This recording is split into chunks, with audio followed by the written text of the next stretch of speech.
شراب په اسلام کې ولې حرام دي؟ د شرابو تاریخ په اسلام کې څه دی یا په اسلامي دور کې څه دی؟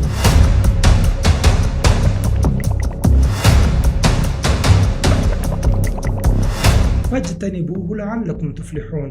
په فجتنبوه ټکي باندې حرام کړل شول شراب، او د دې نه وروسته شراب د تل لپاره په مسلمانانو باندې منع.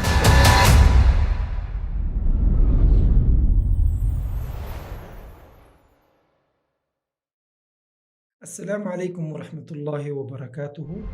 د نن ورځې موضوع ده زمونږه شراب په اسلام کې ولې حرام دي.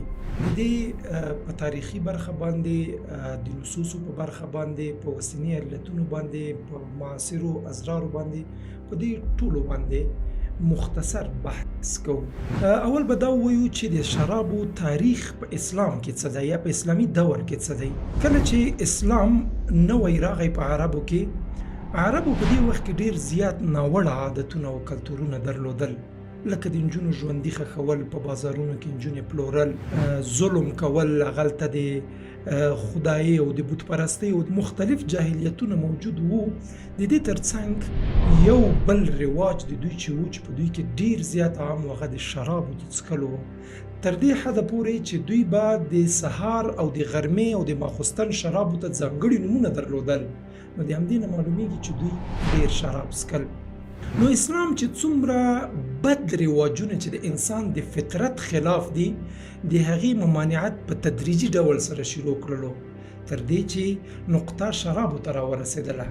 د شرابو د ممانعت حکم په قرآن کریم کې په سورة بقره کې په 219 آیت کې د لومړي ځل لپاره په دې الفاظو باندې راغلی: یسألونک عن الخمر والمیسر قل فیهما اثم کبیر الى اخره. په دې لومړي حکم کې رسول الله صلی الله علیه وسلم ته وویل شو چې دوی تا نه د شرابو او د جوارۍ یا قمار په هکله پوښتنه کوي، نو ته دوی ته ووایه چې دا دواړه غټه ګناه ده. په لومړي حکم کې فقط همدغومره حکم راغی او دې کار ته ګناه وګڼل شوله، خو صحابه د الله احکامو ته منتظر ول او هغوی دا ګمان وکړو چې دا تر اوسه په صراحت سره نه دي منع شوي، خو بیا هم بعضو خلکو دغه د خپل رواج او عادت مطابق استعمالول. تر دې پورې چې ورځ یوې ډلې د صحابو کې یو کس شراب څښلي ول، او د هغې نه وروسته چې د لمانځه وخت راغی، نو دا په لمانځه ودرېدو، بیا په لمانځه کې دی غلط شو، تر دې چې دوم حکم راغی د سورة نساء په 43 آیت کې چې الله رب العالمین دوی ته وویل چې یا ایها الذین آمنوا لا تقربوا الصلاة وانتم سکارى. الله رب العالمین وویل، امر وکړلو چې تاسو لمانځه ته مه نږدې کېږئ کله چې تاسو شراب څښلي وي یا نیشه وئ. د دې نه وروسته د صحابو ترمنځ یو بحث غلی موجود و، تر دې چې چا به ویل چې شراب حرام کړی شوي دي، او چا به ویل چې تر اوسه پورې قاطع امر نه دی شوی. تر دې چې رسول الله صلی الله علیه وسلم مجبور شو او دعا یې وغوښتله. دعا کې ویل چې یا الله، که چیرې شراب حرام کړی شوي وي، نو په قاطعیت سره د تفصیله یو امر راواستوي، تر دې چې الله رب العالمین دریم حکم را نازل کړلو چې په سورة مائده کې 199 آیت دی. الله رب العالمین صحابه کرام او ټولو مسلمانانو ته وایي: یا ایها الذین آمنوا انما الخمر والمیسر والانصاب والازلام رجس من عمل الشیطان فاجتنبوه لعلکم تفلحون. په فاجتنبوه ټکي باندې حرام کړل شول شراب، او د دې نه وروسته شراب د تل لپاره په مسلمانانو باندې منع شول. تاریخ لیکي چې کله دا حکم نازل شو، که د چا په لاس کې د شرابو پیاله و، پیاله یې کېښوده، چې د چا په خوله کې شراب ول توی کړل، چا چې تیر کړي ول هغې له دې ویرې چې ګواکې د شرابو د حکم ممانعت د دې نه مخکې راغلی ده، نو ګوتې یې په خوله کې واچولې، کوشش وکړو چې هغه بیرته راوباسي. او دا د مسلمانانو د هغې وختي کیفیت و چې کله به کوم حکم نه دوی منع کړه شول، هغه کار به یې په هیڅ قیمت باندې هم نه کولو. نو په اسلام کې په تدریج سره شراب په 3 مرحلو کې، او بعضو علما وایي چې په 4 مرحلو کې شراب حرام کړی شوي دي. دا چې اسلام د انساني فطرت سره مناسب دین دی، هر هغه څه چې د انسان لپاره تاوان لري الله ورته حرام ګرځولي دي، او هر هغه څه چې انسان ته ګټه لري د هغې اجازه یې ورکړې ده. نو همدغه نو همدغه رنګه په نورو ادیانو کې هم که هغه منسوخ دینونه دي او که باطل دینونه دي هغوی شراب منع ګرځولی دي. په بایبل کې یا په انجیل کې هم د شرابو ممانعت موجود دی. همدارنګه په بودایزم کې چې دوی د بودایزم یو مذهبي کتاب دی مسمریتی په نامه باندې هغلته د حرمت ترڅنګ ډیر شدت ورسره کړی دی او په دې کې کتاب کې ویلي دی چې هر هغه څوک شراب چکي هغوی سره نکاح مه کوئ، هر هغه څوک شراب چکي هغه له وطن نه خارج کړئ، هر هغه څوک چې شراب چکي هغه سره ملګرتیا مه کوئ. په اسلام کې په مختلفو احادیثو کې هم د شرابو ممانعت شوی دی او په مختلفو ټکو او الفاظو باندې شوی دی.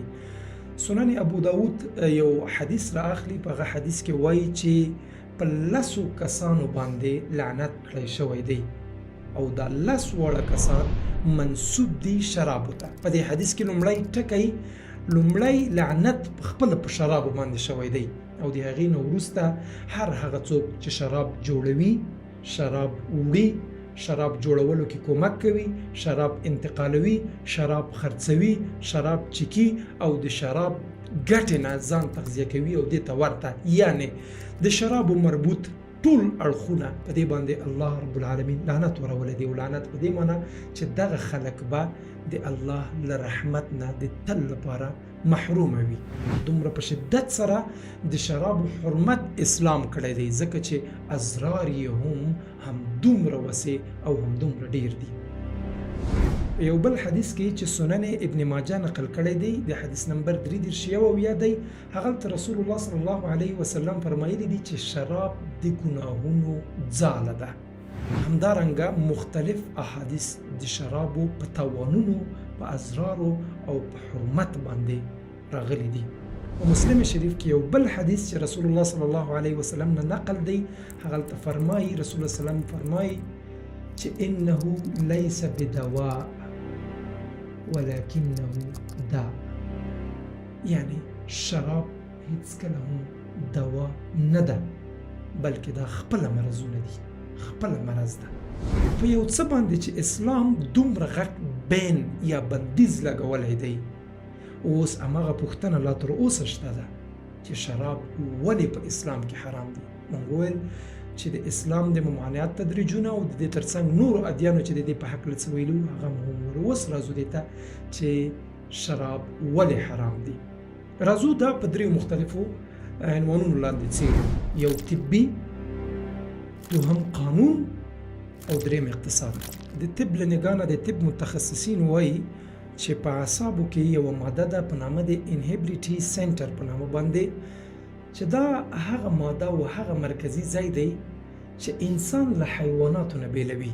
یعنی د انسان د خبرو، د درک، د پوهې، د تفاهم، د بدو کارونو نه د ممانعت، ښېګڼو ته تشویق، دا ټول له دغه مادې نه صادریږي. یعنی دغه ماده ده چې بدن ته امر کوي. د مثال په طور باندې انسان په طبیعي شکل باندې انسان دا نه خوښوي چې د خلکو په مخ کې یا په بې ځایه ځای کې او دسماتی وکړي.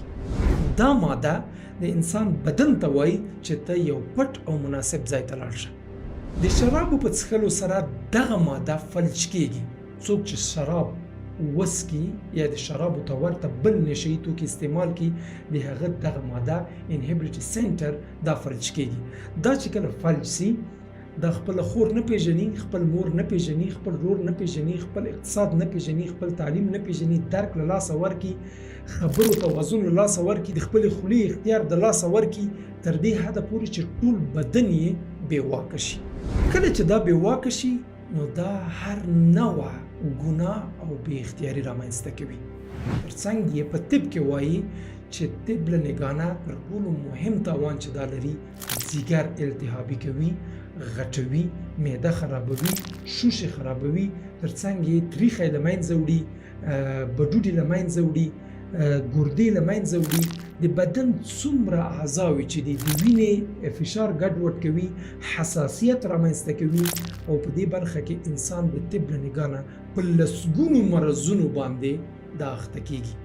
ځکه هر شراب چې جوړیږي د هرې میوې او هرې ذایقې سره چې جوړیږي 40% الکول په دې کې مکس وي. چې د شرابو قوت 115% ته لوړوي. د فرانسې یو ډاکټر وایي که چیرته هر انسان په د ورځې یو پیاله هغه وړوکې پیاله شراب یا الکول وڅکي دی 115% امکان لري دی په سرطان باندې اخته شي. د ټولو سرطاني ناروغۍ او ټولو نور څومره ناروغۍ چې دي دا لکه څرنګه چې مخکې په حدیث کې وویل چې د ګناهونو جرړې ترڅنګ د مرضونو جرړه هم ده چې د انسان بدن مکمل له منځه وړي. او دا اسلام موږ ته 1400 کال مخکې ویلي، نن یې طب او د طب متخصصین دا مرضونه تخصیص کوي او موږ ته یې راښیي. د دې نه وروسته اقتصادي تاوانونه چې په شرابو کې کوم پراته دي په هغې کې موږ په ټوله نړۍ کې یوازې د یو څو ملکونو نمونې را اخلو. انګلستان هر کال په شرابو باندې 1000 میلیونه ډالر مصرف کوي څو دا جوړ کی خرڅ کی او خلکو ته ورسوي. 1000 میلیونه ډالر. فرانسیا هر کال په شرابو باندې 9000 میلیونه ډالر مصرف کوي. د څه لپاره چې د شرابو د استعمال نه وروسته کومې خسارې او تاوانونه رامنځته کیږي په فرانسیا کې یوازې د فرانس په هیواد کې د کال 1000 میلیارده فرانک فرانسوي روپیو ته د دې تاوان رسیږي. دا هم د شرابو اقتصادي تاوانونه دي چې ټولې نړۍ ته رسوي. یعنی په زرګونو میلیارده ډالر هر کال ټول هغه ملکونه چې شراب پکې آزاد دي هغه په دې مصرفوي چې بیرته په میلیونونو میلیارده روپۍ دوی ته خساره ورسیږي.